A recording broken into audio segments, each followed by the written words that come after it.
In this video, I'm gonna show you how to add more tracks in Premiere Pro. So let's say this is your video right here. Click and drag to your timeline. And let's say you want to add more tracks to your video or your audio. We'll first start with your video, but it may look like this on your end. Just make sure to just go in this line over here until you see this icon and click and drag upwards. And now you'll see this area and this area over here.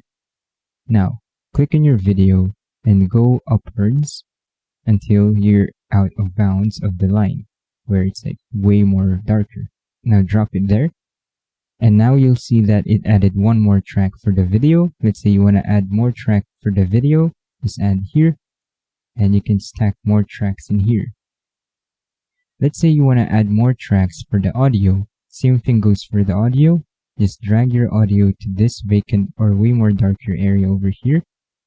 And that's how you add more tracks for audio and video. And that's it. Thank you for watching this video.